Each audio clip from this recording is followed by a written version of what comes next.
எழுந்திரிச்சு நின்று மரியாதை செலுத்துகிறாங்க அப்படிங்கிறத புரிஞ்சுக்கும் பொழுது அந்த முதிய கலைஞரின் மகிழ்ச்சிக்கு அளவே இல்லையாம். அதுக்கப்புறம் அந்த பியானோ கலைஞர் ஒரு நாள் தன்னுடைய நண்பர் ஒருத்தர்கிட்ட பேசிக்கிட்டு இருந்தாராம். அப்போ சொன்னாராம், மகாராணியார் எனக்கு எவ்வளவோ பரிசுகள்லாம் கொடுத்துருக்குறாங்க.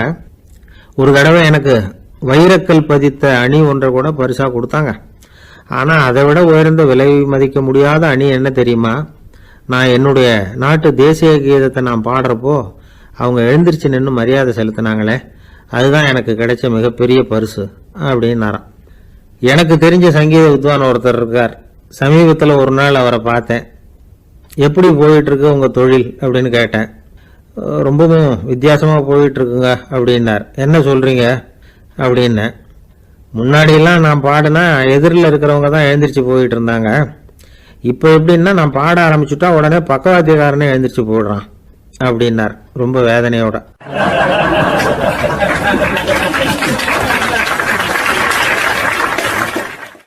ஆரம்ப காலத்தில் ஒரு குரு, அப்போ ஒரு சீடன் இருந்தான். அது வேடிக்கையான குரு, வேடிக்கையான சீடன். ஒரு ஆசிரமம். ஒரு நாள் ஒருத்தன் அவசரமாக அந்த குருவை தேடி வந்திருக்கிறான். என்ன விஷயம்னு விசாரித்தார் குரு. உங்கள் சீடர் என்னை அடிச்சுட்டார் அப்படின்னு புகார் பண்ணானா அந்த ஆள். குரு சீடனை கூப்பிட்டார். அடிச்சியா இந்த ஆளை அப்படின்னு கேட்டாரான். ஆமான் இருக்கான் சீடன். ஏன் அடிச்சே அப்படின்னு கேட்டாரான். இந்த ஆள் உங்களை பற்றி மட்டமாக பேசிவிட்டான், என்னால் அதை தாங்கிக்க முடியல, அதனால தான் அடிச்சுட்டேன்ருக்கான். அப்படி என்ன பேசினா அப்படின்னு கேட்டாரான். உன்னுடைய குருநாதர் இப்போல்லாம் அர்த்தமில்லாமல் பேச ஆரம்பிச்சுட்டார் அப்படின்னு சொல்லிவிட்டான், அதனால தான் அடிச்சுட்டேன் அப்படின்னு நானான். அதுக்காக அடித்தே அப்படின்னாரான். நான் அதுக்காக அடிக்கலை குருவே, இப்பெல்லாம் நீங்கள் அர்த்தம் இல்லாமல் பேசுகிறதாக அவன் சொல்கிறான். அப்படின்னா இதுவரைக்கும் நீங்கள் அர்த்தத்தோடு பேசினதாகத்தானே அர்த்தம், அது தப்பு தானே, அதனால தான் அடித்தேன் அப்படின்னு நானான். ஒரு பெரியவர் உட்கார்ந்துருக்கிறார். அவரை சுற்றி அவருடைய தோழர்கள் உட்கார்ந்துருக்கிறாங்க. ஏதோ ஒரு முக்கியமான செய்தியை அவர் அவங்களுக்கு சொல்லிகிட்டு இருக்கிறார். அவங்களும் ஆர்வமாக கேட்டுக்கிட்டு இருக்கிறாங்க. இந்த சமயத்தில் யாரோ ஒரு ஆள் வேகமாக அங்கே வர்றார். வர்ற வேகத்திலேயே எனக்கு ஏதாவது உதவி செய்யுங்க அப்படின்னு கேட்டுக்கிட்டே வர்றார். கேட்கறது உதவி, ஆனால் குரல் மிரட்டுறது மாதிரி இருக்குது, அதட்டி கேட்கறது மாதிரி இருக்குது. இதை கேட்டதும் அந்த பெரியவர் ஆத்திரப்படலை, ஆனால் அவரை சுற்றி இருந்தவங்க ஆத்திரப்பட்டாங்க. இதை பெரியவர் கவனித்தார். கொஞ்சம் அமைதியாக இருங்கன்னார். வந்தவரை கூப்பிட்டார். அவருக்கு சில பொருள்களை கொடுத்தார். என்னங்க இப்போ உங்களுக்கு மகிழ்ச்சி தானே அப்படின்னார். அப்படின்னு அலட்சியமாக அவர் சொல்கிறார்.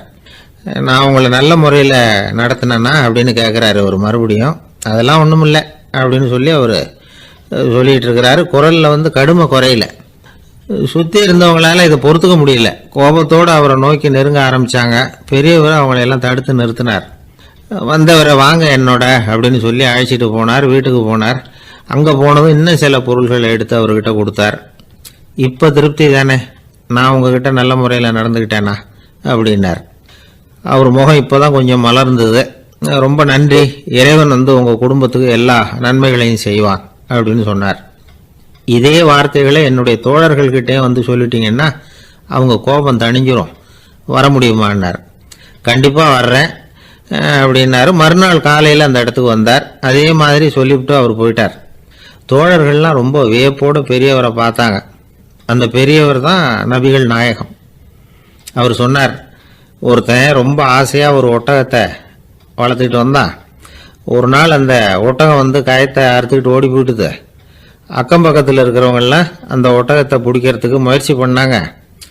அதை துரத்திக்கிட்டு ஓடினாங்க. ஒட்டகம் தாறுமாறாக ஓட ஆரம்பிச்சுது. இந்த சமயத்தில் ஒட்டகத்தை வளர்த்தவன் அங்கே ஓடி வந்தான். நீங்கள் அதை ஒன்றும் செய்ய வேணாம், விட்டுருங்க, அதோட சுபாவம் எனக்கு நல்லா தெரியும், அதை சுலபமாக என்னோடய வழிக்கு கொண்டுட்டு வந்துட முடியும், நான் பார்த்துக்கிறேன், விட்டுருங்கோ அப்படின்னா. எல்லாரும் விலகி போயிட்டாங்க. இவன் என்ன செஞ்சான் தெரியுமா? கொஞ்சம் புல்லை கையில் எடுத்துக்கிட்டு அந்த ஒட்டகத்தை நெருங்கினான். அவ்வளவுதான். அது ஓடி இவன் காலடியில் உட்காந்துக்கிட்டது. செல்லமாக அதை அப்படியே தடவி கொடுத்தான். முதுகில் ஏறி உட்காந்துக்கிட்டான். அது பாட்டுக்கு சாதுவாக நடந்து போகுது. இந்த கதையை நபிகள் நாயகம் தம்முடைய தோழர்களுக்கு சொல்கிறார். ஒட்டகத்தை மட்டும் இல்லை, சில மனிதர்களையும் கூட சில விதத்தில் அணுகிதான் அவர்களை சீர்திருத்த வேண்டியிருக்குது அப்படிங்கிறத அவங்களுக்கு உணர்த்தினார். இது ஒரு அழகான உளவியல் அணுகுமுறை. சில குடும்ப தலைவர்கள் கூட இந்த ஒட்டகம் மாதிரி நடந்துகிறது உண்டு. அப்புறம் அடங்கி போகிறதும் உண்டு. ஒரு குடும்பத் தலைவர் காலையில் எழுந்திரிச்சதுலேருந்து சத்தம் போட்டு கத்திக்கிட்டு இருப்பார். பக்கத்தில் இருந்தவங்கலாம் ஓடி போய் சமாதானம் பண்ணி பார்த்தாங்க. அவர் ஓயறது மாதிரி தெரியல. கடைசியில் அவர் மனைவி வந்தாங்க. நீங்கள் எல்லாம் விலகி போயிடுங்க, அவர் சுபாவம் எனக்கு தெரியும், நான் பார்த்துக்கிறேன் அப்படின்னாங்க. சரின்னு எல்லாரும் போயிட்டாங்க. சாயந்தரமாக வந்து பார்க்குறாங்க, அவர் சத்தம் இல்லாமல் ஒரு மூலையில் உட்காந்துருக்கிறார், ரொம்ப சாதுவா. ஆச்சரியமாக இருந்தது. என்னம்மா பண்ணீங்கன்னு கேட்டாங்க. அது ஒன்றும் இல்லைங்க, ஒரு வேளை சாப்பாட்டை நிறுத்தினேன், பட்னி போட்டேன், அவ்வளவுதான் அப்படின்னாங்க அந்த அம்மா.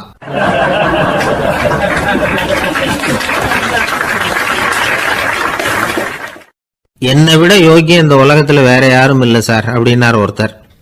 அவரை விட அயோக்கியன் வேற யாரும் இருக்க முடியாதுங்கிற முடிவுக்கு கேட்டவங்க வந்துட்டாங்களாம். மனுஷனுக்கு இருக்கிற ஒரு மிகப்பெரிய குறையே தன்கிட்ட இருக்கிற குறை அவனுக்கு தெரியாமல் போகிறது தான். ஆனால் அடுத்தவங்கிட்ட இருக்கிற குறை இவனுக்கு தெளிவாக தெரிஞ்சிடும். ஒரு ஒட்டகம் ஒரு கொக்கை பார்த்து ஒரு கேள்வி கேட்டுதான். என்ன கேள்வி தெரியுமா? உன் கழுத்து ஏன் இப்படி வளைஞ்சி போயிருக்குது அப்படின்னு கேட்டிருக்கு. இதுக்கு உடம்பே வளைச்சல். இது போய் கொக்கை கிண்டல் பண்ணுது. இன்னைக்கு மனித சுபாவமும் கிட்டத்தட்ட இப்படித்தான் இருக்குது. இந்த உலகத்தில் குறையில்லாத மனிதர்கள் யாரும் கிடையாது, நாம உள்பட அப்படிங்கிறத முதல்ல நாம் நல்லா புரிஞ்சுக்கணும். ஒரு ஊரில் ஒரு விற்பனை நிலையம் இருந்தது. செல்ல பிராணிகளை விற்பனை செய்கிற நிலையம் அது. நாய், கிளி, பூனை இப்படி நிறைய வச்சு விற்பனை பண்ணிகிட்டு இருக்கிறாங்க. நாய்க்குட்டி விற்பனை செய்கிற பகுதியில் ஒரு சிறுவன் நின்றுக்கிட்டு இருந்தான். விற்பனை செய்கிற ஆளுகிட்ட விலை கேட்டுக்கிட்டு இருந்தான். அதுவும் இருக்குதே, அந்த நாய்க்குட்டி என்ன விலை அப்படின்னு கேட்டானா. 1000 ரூபா அப்படின்னாரான். சரி, அது வேணாம், இது என்ன விலைன்னு இருக்கான். 500 ரூபா அப்படின்னாரான். இந்த சின்ன பையன் கையில் வச்சுருந்தது வெறும் 50 ரூபா தான். அதனால் இதை விட குறைச்சலாக கிடைக்குமான்னு பார்த்துருக்கான். அந்த கடையில் ஒரு மூலையில் சரியாக கவனிக்கப்படாமல் ஒரு நாய்க்குட்டி படுத்து கிடந்தது. பாவமாக கத்திக்கிட்டு இருந்தது. அதை பார்த்ததுமே இவனுக்கு அது ரொம்ப பிடிச்சி போச்சு. உடனே அந்த கடைக்காரரை பார்த்து, அதுவும் அந்த மூலையில் படுத்து கிடக்குதே, அந்த நாய்க்குட்டி என்ன விலை அப்படின்னு கேட்டிருக்கான். தம்பி, அது ஒரு கால் ஊனம், அதனால் அது உன்னோட குதித்து விளையாடவோ ஓடுறதோ அதால் முடியாத காரியம் அப்படின்ட்டுருக்கார் அவர். அது தெரிஞ்சுதாங்க கேட்குறேன், அதோட விலை என்ன, அதை மட்டும் சொல்லுங்களேன் அப்படின்ட்டுருக்கான். தம்பி, இது கால் ஊனம் உள்ள ஒரு நாய். இதை போய் காசு கொடுத்து வாங்கிறதுக்கு யாராவது பிரியப்படுவாங்களா? இதை நான் உனக்கு இலவசமாகவே தர்றேன், எடுத்துகிட்டு போ அப்படின்னாரான். இதை கேட்டதும் அந்த சிறுவனுக்கு கோவம் வந்துட்டு தான். நீங்கள் ஒன்றும் சும்மா கொடுக்க வேணாம், இந்தாங்க 50 ரூபா, இதை வச்சுக்கிட்டு நாய்க்குட்டியை கொடுங்க அப்படின்ட்டுருக்கான். அவருக்கு ஒன்றும் புரியல, ஆச்சரியமாக இருந்தது. சரின்னு பணத்தை வாங்கிட்டு நாய்க்குட்டியை தூக்கி கொடுத்தார். அந்த சிறுவன் அந்த நாய்க்குட்டியை 2 கையாலையும் வாங்கினா, மார்போட பிரியமாக சேர்த்து அணைச்சிக்கிட்டான். தெருவில் இறங்கி நடக்கிறான். அப்படி நடக்கும்பொழுது தான் பார்க்குறார், கடைக்காரர் ஆச்சரியமாக அவனை பார்க்குறார். அப்போ தான் அவருக்கு ஒரு விஷயம் புரியுது. அந்த சிறுவன் தெருவில் நாய்க்குட்டியை மார்போடு அணைச்சிக்கிட்டு விந்தி விந்தி நடந்து போய்கிட்டு இருக்கிறான். ஆமாம், அவனுக்கும் ஒரு கால் ஊனம். இந்த நாய்க்குட்டியை யாருமே வாங்க மாட்டாங்கன்னு நினச்சிக்கிட்டு இருந்தார். குறையுள்ள அதுக்கும் ஒரு எஜமானன் கிடைச்சுட்டான். அதனால் ஊனம் ஒரு குறை இல்லை அப்படிங்கிற உண்மையை அந்த கடைக்காரர் புரிஞ்சுக்கிட்டாராம். நம்மால் ஒருத்தர் கொஞ்சம் வயசானவர், எழுந்திரிச்சு சரியாக நடக்க முடியாது, சாய்வு நாற்காலியிலேயே எப்பவும் உட்காந்துருப்பார். அவர் தனக்கு துணையாக ஒரு நாயை பக்கத்தில் வச்சுருந்தார். அதுவும் ரொம்ப வயசான ஒரு நாய், எழுந்திரிக்கவே சிரமப்படும், நடக்கவும் முடியாது. அவர் பக்கத்திலே இதுவும் சோர்ந்து போய் படுத்து கிடக்கும். அந்த பெரியவரை பார்க்க வந்த ஒருத்தர் கேட்டார், ஏங்க, ஒரு சின்ன பையனை உங்களுக்கு துணையாக வச்சுக்கப்படாதா? இந்த நாயை உங்களுக்கு பாதுகாப்பாக வச்சுருக்கிறீங்களே, உங்களுக்கு ஒரு ஆபத்துன்னா இது எப்படி உங்களுக்கு உதவ முடியும் அப்படின்னார். அப்போ அவர் சொன்னாராம், எனக்கு ஒரு ஆபத்துன்னா அந்த சமயத்தில் இந்த நாய் என்னை தனியாக விட்டுட்டு ஓடி போயிடாமல் இருக்கணும்ல, அதுக்காகத்தான் இதை நான் வச்சிருக்கிறேன் அப்படின்னாராம்.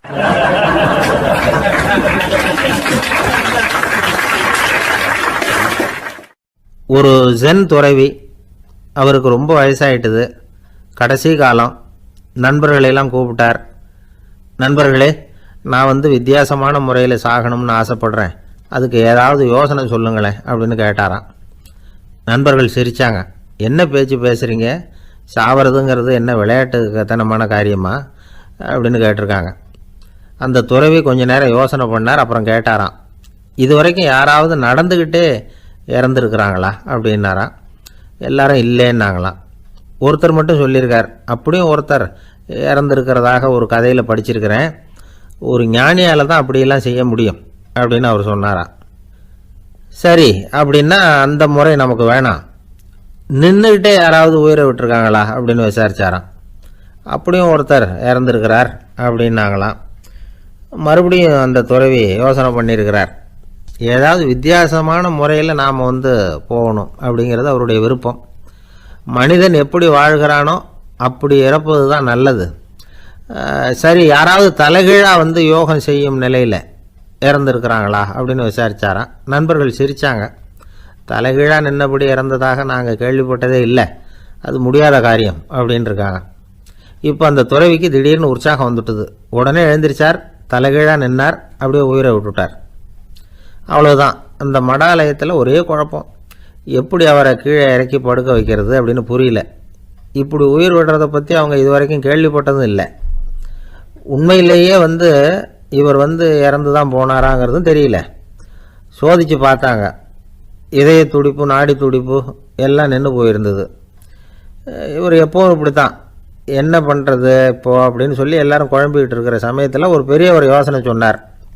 இந்த துறவியோட மூத்த சகோதரி பக்கத்து மடாலயத்தில் இருக்கிறாங்க, அவங்கள இங்கே அழைச்சிட்டு வந்தால் ஏதாவது வழி கிடைக்கும் அப்படின்னார். அந்த அம்மாவுக்கு 90 வயசு. அழைச்சிட்டு வந்தாங்க. ஒரு குச்சியை ஊன்றிக்கிட்டு அப்படியே மெதுவாக நடந்து வந்தாங்க. தம்பி தலைகீழாக நின்று உயிர் விட்டு இறக்கிறத பார்த்தாங்க. தம்பின்னு கூப்பிட்டு பார்த்தாங்க, ஒன்றும் காணோம். உடனே என்ன பண்ணாங்க, தன்னுடைய கைத்தடியால் தம்பியோட உடலை ஒரு தட்டு தட்டினாங்க. ஏப்பா, சாகிறப்பவும் உன்னுடைய குறும்புத்தனத்தை விடலையா? இப்படியாடா சாகிறது, ஒழுங்காக செத்து தொலை அப்படின்னாங்களாம். அவ்வளவுதான். உடனே அந்த துறவி திரும்பி நேராக நின்னார். அக்கா, கோவப்படாத, நான் ஒழுங்காக சாகிறேன், எப்படி செத்தா என்ன, எல்லாம் எனக்கு ஒன்று தான் அப்படின்னு சொல்லிவிட்டு அப்படியே தரையில் படுத்து உயிரை விட்டாராம். அதுக்கப்புறம் அந்த அம்மா கோலை கையில் எடுத்துக்கிட்டு அப்படியே திரும்பி கூட பார்க்காம அவங்க பாட்டுக்கு போயிட்டாங்களாம். மரணத்தை ஒரு விளையாட்டாக ஆக்கிய அந்த துறவிக்கு வாழ்க்கையே ஒரு விளையாட்டாக தான் இருந்திருக்குது. எந்த நோக்கமும் இல்லாமல் செயல்படுறதுன்னா என்னங்கிறதும் அவருக்கு தெரிஞ்சிருக்குது. பயனை எதிர்பார்க்காம பணி செய்து வாழ்ந்து மறைந்த மகான் அவர். தம்முடைய தொழிலை விளையாட்டு போல செய்ய தெரிஞ்சவருக்கு வாழ்க்கையே ஒரு விளையாட்டாக மாறிடும். எல்லாமே விளையாட்டாகி விடுகிற போது மரணமும் விளையாட்டாகிவிடும் அப்படிங்கிறது தான் அந்த தத்துவம். ஆனால் அதுக்கு முன்னாடி உங்களுக்குள்ளே இருக்கிற உண்மையான நடிகனை நீங்கள் அடையாளம் கண்டுபிடிக்கணும். நீங்கள் நடிக்க வேண்டியதே இல்லை, நீங்கள் ஏற்கனவே நடிச்சுக்கிட்டு தான் இருக்கிறீங்க. நீங்கள் இந்த உண்மையை தெரிஞ்சுக்கணும், அவ்வளவுதான். இதுதான் ஞானிகளுடைய கருத்து. வாழ்க்கையை சரியாக புரிஞ்சுக்கிட்டால் எல்லாமே நடிப்புங்கிறது புரியும். கல்யாண பத்திரிக்கை அனுப்பியிருந்தேனே, ஏன்டா வரலன்னு கேட்டான் ஒருத்தன். வந்திருந்தேனே அப்படின்னானா இவன். டேய், ஏன்டா போய் சொல்கிற, நான் பத்திரிக்கையே உனக்கு அனுப்பலையே அப்படின்ட்டுருக்கான் அவன். அதுக்கு இவன் சொன்னானா, பத்திரிக்கை அனுப்புனேன்னு நீ போய் சொல்கிறப்போ கல்யாணத்துக்கு வந்தேன்னு நான் போய் சொல்லக்கூடாதா அப்படின்னானா.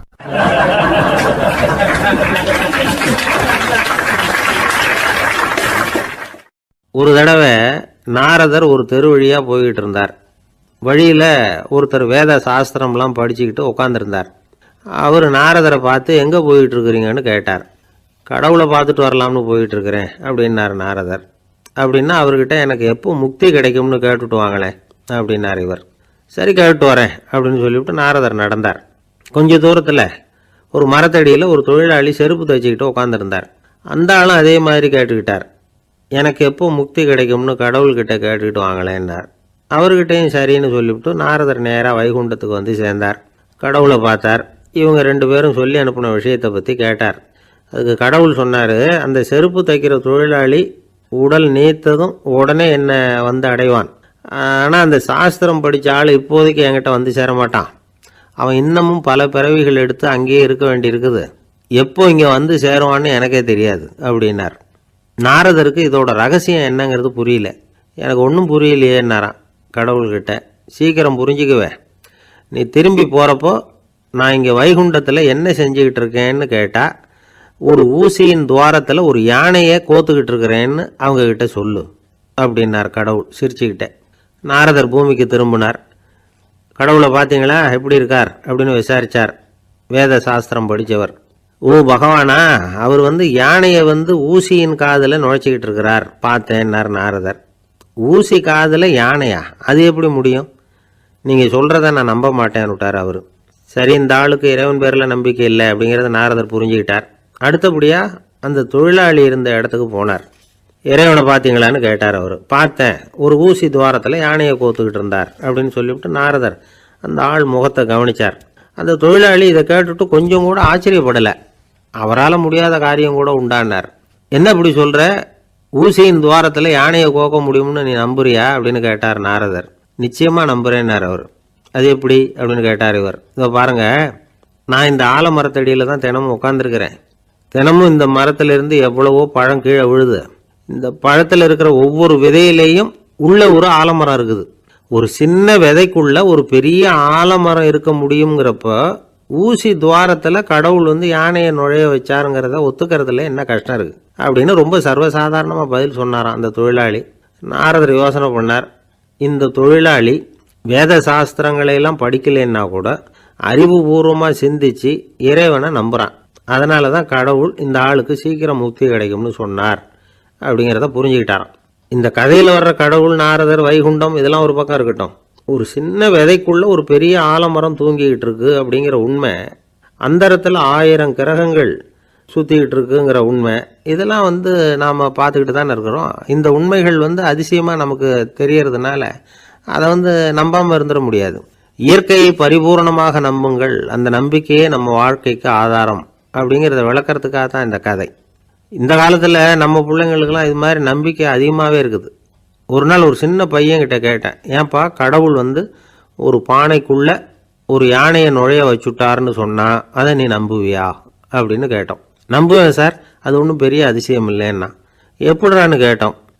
எப்படின்னா அந்த பானை அந்த யானையை விட பெருசாக இருந்திருக்கும், அவ்வளவுதான் அப்படின்னு சொல்கிறான்.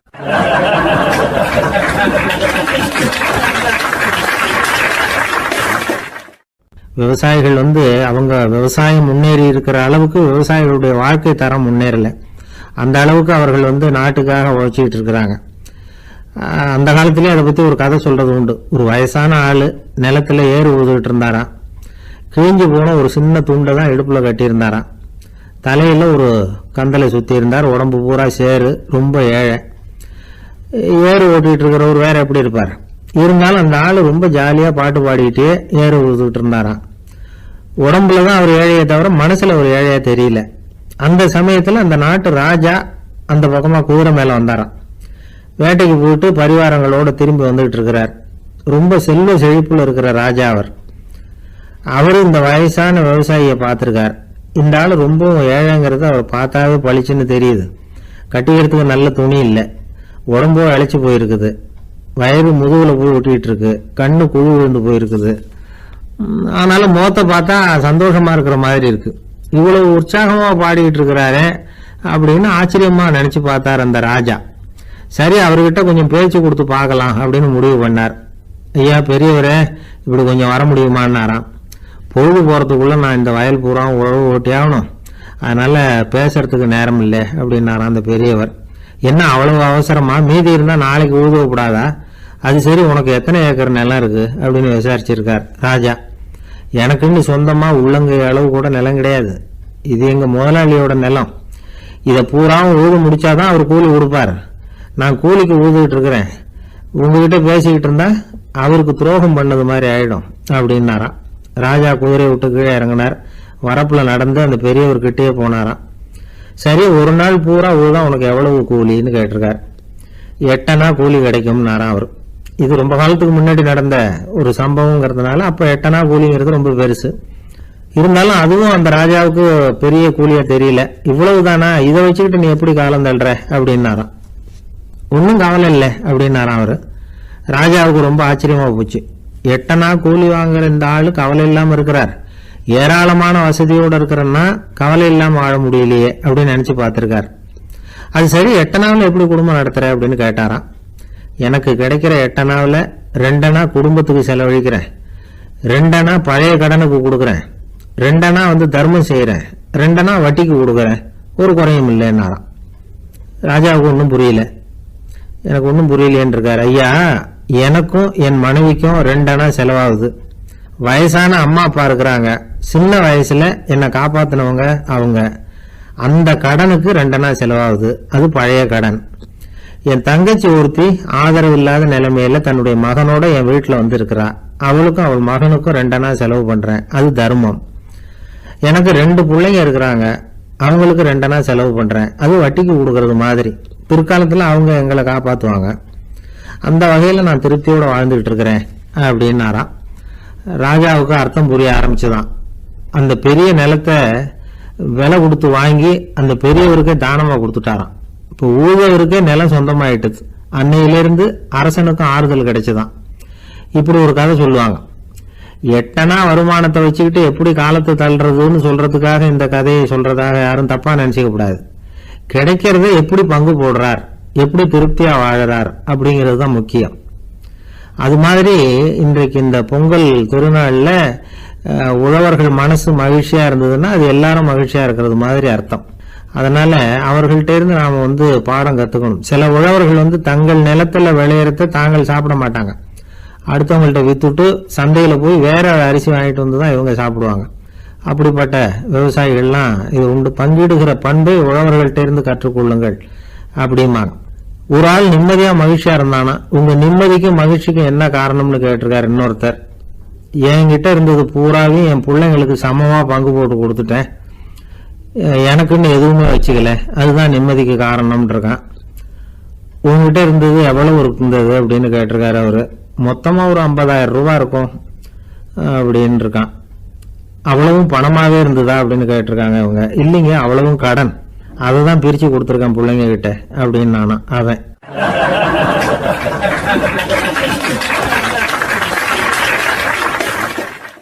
ஒரு தீக்குச்சி தீப்பெட்டியை பார்த்து கேட்டுதான், நாம் 2 பேரும் தானே உரசிக்கிறோம், ஆனால் நான் மட்டும் தீ பிடிச்சி எரிஞ்சு போகிறேன், நீ அப்படியே இருக்கிறியே அப்படின்னு தான். அதுக்கு தீப்பெட்டி சொல்லியிருக்குது, உனக்கு தலையில் கணம் இருக்குது அதனால் அழிஞ்சு போகிற அப்படின்னு தான். எப்படி இருக்கு பாருங்கள் இந்த பதில்.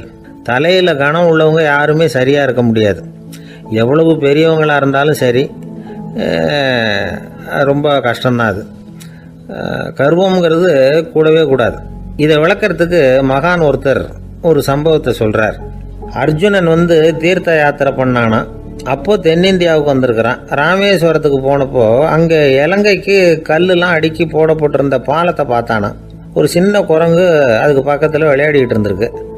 அதை பார்த்துட்டு அர்ஜுனன் சிரிச்சிருக்கான். ஏன் சிரிக்கிறேன்னு கேட்டிருக்கு அந்த குரங்கு. ராமன் மிகச்சிறந்த வில் வீரன். அப்படி இருக்கிறப்போ அவன் இலங்கைக்கு அம்புகளாலேயே ஒரு பாலம் கட்டியிருக்கலாம். அதை விட்டுட்டு போயும் உன்ன மாதிரி குரங்குகளை துணையாக வச்சுக்கிட்டு இப்படி ஒரு கருங்கல் பாலத்தை கட்டியிருக்கிறானே அப்படின்னு நானா. அம்புகளால் பாலம் கட்ட முடியுமா அப்படின்னு கேட்டுதான் குரங்கு. ஏன் முடியாது, என்னால் முடியுமேன்னு இருக்கான் அர்ஜுனன். அம்பால் பாலம் கட்டலாம், இருந்தாலும் என்ன மாதிரி குரங்குகள் ஏறி நடந்தா அது தாங்குமா? அதனால தான் ராமர் கருங்கல் பாலமே கட்டினார் அப்படின்றது குரங்கு சொல்லிச்சான். அப்படியே சொல்கிற, நான் வேணும்னா இப்போ அம்புகளாலேயே ஒரு பாலத்தை கட்டுறேன், நீ அது மேலே ஏறி நடந்து பார். பாலம் விழுந்துட்டுதுன்னா நான் தீ மூட்டி அதில் குதித்து உயிர் தியாகம் பண்ணி விடுறேன் அப்படின்னு நான் ரொம்ப கோபமாக. உடனே அந்த சின்ன குரங்கு பெரிய உருவம் எடுத்துட்டு தான் கையில் கதையோடு அர்ஜுனன் முன்னாடி நிற்கிறான் அனுமன். பார்த்தா, என்னுடைய தலைவர் ராமரையா இழிவாக பேசுகிற, நீ இப்போ பாலம் கட்டு, நான் என்னுடைய பலத்தை காட்டுறேன் அப்படின்னு அனுமன். அர்ஜுனன் தன்னுடைய காண்டிபத்தை எடுக்கிறான், சரமாரியாக அம்புகளை விடுறான். அதெல்லாம் ஒன்றோட ஒன்று கோத்துக்கிட்டு அப்படியே பாலம் மாதிரி நிற்கிது. அர்ஜுனன் தலை நிமிர்ந்து நின்னான். அனுமன் உயர கிளம்பி அங்கேருந்து பாலத்தில் பொத்துன்னு இறங்கினான். பாலம் அப்படியே நொறுங்கி போச்சு தூள் தூளாக. என்ன அர்ஜுனா, இப்போ என்ன செய்ய போகிற அப்படின்னு நான் ஏளனமா. அர்ஜுனன் தலையை தொங்க போட்டுக்கிட்டான். சொன்னபடி தீ மூட்டி அதில் குதிக்கிறதுக்காக 3 தடவை சுற்றி வந்தான். அப்போது கிருஷ்ணர் அங்கே வந்தார். என்ன அர்ஜுனா, என்ன நடக்குது, என்ன இது அப்படின்னு ஒன்றும் தெரியாத மாதிரி கேட்டார். அர்ஜுனன் வாயை திறக்கிறதுக்கு முன்னாடி அனுமன் வாயை திறந்தான், நடந்ததை சொன்னான். அர்ஜுனன் சவால் விட்டபடி உயிர் திறந்தே ஆகணும்னு அனுமன். கிருஷ்ணர் யோசனை பண்ணார். நல்லது, இந்த சவால் விட்டதுக்கும் நடந்ததுக்கும் யார் சாட்சி? பெரிய ஒருத்தரை சாட்சியாக வச்சுக்கிட்டல்லவா நீங்கள் இந்த போட்டியை நடத்தியிருக்கணும் அப்படின்னார். அதனால் என்ன, இப்போ மறுபடியும் அந்த போட்டியை நடத்தி விட்டா போச்சு, என்னால் அந்த அம்பு பாலத்தை நொறுக்க முடியாதா அப்படின்னு அனுமன். சரி, இப்போ மறுபடியும் அது நடக்கட்டும்னார் கிருஷ்ணர். அர்ஜுனன் அம்பு பாலம் அமைச்சான். அனுமன் ஏறி குதிச்சான். பாலம் அசைஞ்சு கொடுக்கவே இல்லை, அவ்வளோ உறுதியாக இருக்குது. இப்போ அனுமன் தலையை குனிஞ்சுக்கிட்டான். அர்ஜுனன் நன்றியோடு நிமிர்ந்து பார்த்தான். கிருஷ்ணருடைய தோள்கள்லேயும் முதுகள்லேயும் ரத்தம். என்ன சுவாமி, என்ன நடந்ததுன்னு நான் பதறி போய், உன் அம்பு பாலத்தை நான் தான் முட்டு கொடுத்து தாங்கிக்கிட்டு இருந்தேன். அனுமன் குதிச்சப்போ என் மேலே ஏற்பட்ட காயங்கள் இவை. பின்ன உன்னுடைய அம்பு பாலத்தினாலேயா பாலம் நின்றுதுன்னு நினைக்கிற அப்படின்னாரான். முதல்ல அர்ஜுனன் அப்புறம் அனுமன் 2 பேருக்குமே கர்வ பங்கம் ஆயிட்டு தான். அதாவது அவங்கக்கிட்ட இருந்த கர்வம் போயிட்டுது. யாராக இருந்தாலும் கர்வம் கூடாதுங்கிறத இதிலேருந்து நாம் புரிஞ்சுக்கணும். இந்த காலத்தில் நாமெல்லாம் எந்த விஷயத்துக்கெல்லாம் கர்வப்பட்டுக்கிட்டு இருக்கோம் தெரியுமா? 2 பெண்கள் தங்களுடைய கணவன்மார்களை பற்றி ரொம்ப பெருமையாக பேசிக்கிட்டாங்களாம். அதில் ஒரு அம்மா சொல்லியிருக்கு, என் வீட்டுக்காரர்கிட்ட எந்த சப்ஜெக்ட் கொடுத்தாலும் சரி அந்த விஷயத்தை பற்றி அழகாக 1 மணி நேரம் பேசுவார் அப்படின்னாங்களாம். உடனே இன்னொரு அம்மா, அது என்ன பிரமாதம், என் வீட்டுக்காரருக்கு சப்ஜெக்டே தேவையில்லை, விஷயமே இல்லாமல் நாள் பூரா பேசிக்கிட்டு இருப்பார் அப்படின்னாங்களாம்.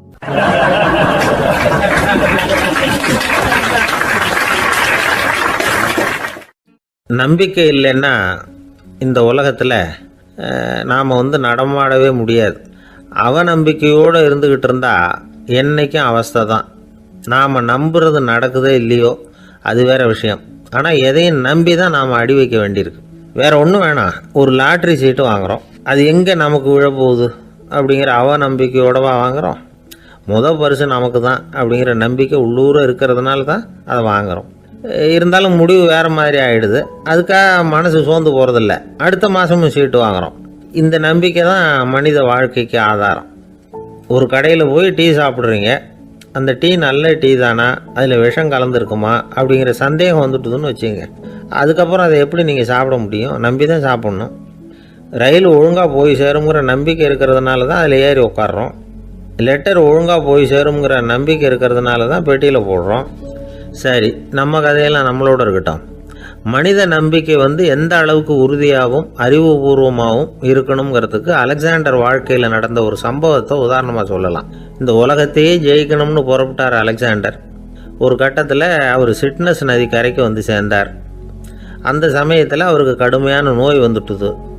அவர் கூடவே வந்திருந்த கிரேக்க வைத்தியர்கள் என்னென்னமோ முயற்சியெல்லாம் பண்ணி பார்த்தாங்க. இருந்தாலும் அலெக்சாண்டருக்கு வந்திருக்கிறது என்ன நோய்ங்கிறத அவங்களால கண்டுபிடிக்க முடியல. ஏன்னா அந்த பகுதியில் உள்ளவங்களுக்கு மட்டுமே அதிகமாக வரக்கூடிய ஒரு வினோதமான நோயாக இருந்தது அது. ஆனால் அவர் இருக்கிற இடம் எதிரியோட இடம், பாரசீக மன்னனோட ஆளுகைக்கு உட்பட்ட இடம். என்ன பண்ணுறது அப்படின்னு எல்லாரும் யோசனை பண்ணாங்க. பாரசீக மன்னனோட அரண்மனையில் இருக்கிற வைத்தியர் வந்தால் இந்த நோயை குணப்படுத்தி விடுவார் அப்படின்னு சொன்னாங்க. இருந்தாலும் எதிரியோட நாட்டில் இருக்கிற வைத்தியரை கூப்பிட்டு எப்படி நம்பி வைத்தியம் பார்க்க சொல்கிறது அப்படின்னு சொல்லி எல்லாரும் தயங்கினாங்க. ஆனால் அலெக்சாண்டர் தயங்கலை. பரவாயில்ல, அழைச்சிட்டு வாங்கன்னு விட்டார். உடனே அவரை போய் அழைச்சிட்டு வந்துட்டாங்க. அவர் வந்தார். அலெக்சாண்டர் உடம்பை பரிசோதனை பண்ணி பார்த்தார். சரி, இதை குணப்படுத்தி விடலாம், பயப்பட வேண்டியதில்லை. ஆனால் இதுக்கு ஒரு மூலிகை ரசம் தயார் பண்ணி கொடுக்கணும்.